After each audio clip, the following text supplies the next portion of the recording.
هر پرتو که کاش پیرو خواندن هل بجرین و لاپرین ویلادین دبدهان شاشین زانستی و زمانی تدا بینین.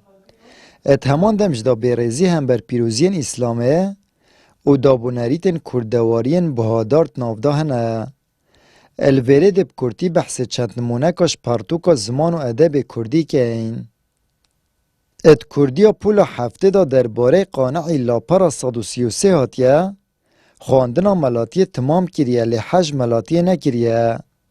اب همان شود کردیا پولا هشته دا درباره مفتی پنجوینی لاپر 123 هاتیه اد جیانا خدا حج ملاتی نکریه.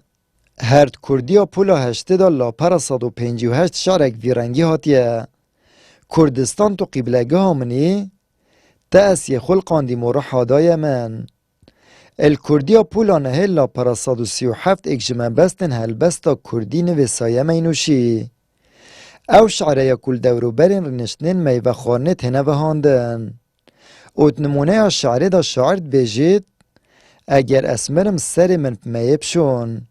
ات کردیا پولا ده دا لاپر 209 دا هاتیه کانی شعره که میوه خور عاشق بو.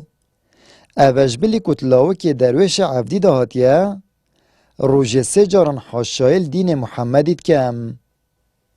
اف برزیانه و اف کفرهانه او هاتیه خارد پرتوکا پرورده دا براستی بر همه دا صلاتک علمانی یا گندله و بگمان او در ریک خوش کد بو بدینیه و به اخلاقیه و ده بیجین او دا صلات هنه هنگو نه دین هلا بو خلکی و نه دنیا وی خلکش هنگو آوا کر. علمانیت مایت کردستانه و بدینت مایت نافخویی براستا همی ادیانا ده سحکینت بدنگن به هلوستن چو جارمانه دیتیا برزیک برانبر وان ادیانت هنی هاد بیتکرن ابتنه برانبر اسلامه ده ازمانوان دریج بید و ده به ادبیا کن.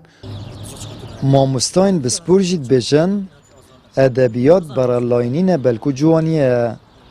لو ما پیتویه بوچونن ماموستاین بابتی سرکی مکاسی و شاشیان به نورگرتن و وزارت پرورده پیداچونه که باشترد پیرو خواندن داب کرد.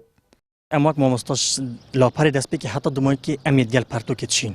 تایبت اماک ماموستای زمان کردی اجبر کب سپوریامایه وقت دنگ وقت رنویس وقت آخفتن امزانی که کیماسی و خلاتی چه دانه جبرند هر گاوا که ما کیماسی و کتاب وقت رنویس بو وزارت پرورده فرق کردن ام حس کیم باشتر پیدا چون پیدا بیدا کردن بوندی اف کیماسی و خلاتی دوباره نبنه جلای که دیو اگر ام بجین بابت تنید ادبینه هندی که ادبیات بجین هست نازکیه جوانیه رفتار و اخلاقیات و سنجن جبرند جه هر چتکی آن هر ادبیات کو دقیق ادبی پزرام اگر چارچوب جوار خلکی دانه بتن و جوار عقیده خلکی دانه بتن ام نبجنوی رنگ و ادبیات بلکه بجین ادبیات کا برالایه وزارت پرورده هوانج لجنه هی اف لجنه هنی ویتین گلک پیدا چونی دیدم که گلک حزر بخینن گلک چکی صبحیه بده بتا پیگهک بتا بناغک اساسک بوان قطابیه وقتی اساس هر خلاتی هات آوا کرنه هنگی خلاتی بو خلاتی دی مصلیتن بو چیزی پیوکی اینم کو مجتمعی من کو بتریا و مسلمانن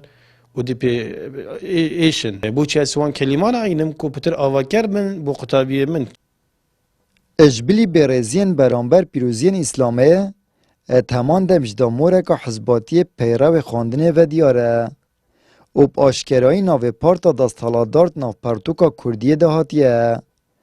نمونه یا و چنده جی کردیا پولا هشته لا پرا 145 و 106 هر دیسان کردیا پولا نهه لا پرا 208 و نه و کردیا پولا دهه لا پرا 211 پرسیار جیل ویره او ارگل و او قطابیل سربنماین بریزی کرنه ملای و پیروزین اسلام و کفریاب دینی و میوخانه تیتا پرورده کرن ده چه کساتی هبید و وی ملتی جی ده چه پاشروش هبید. آمد ریفکانی کنال آسمانی پیام دهوک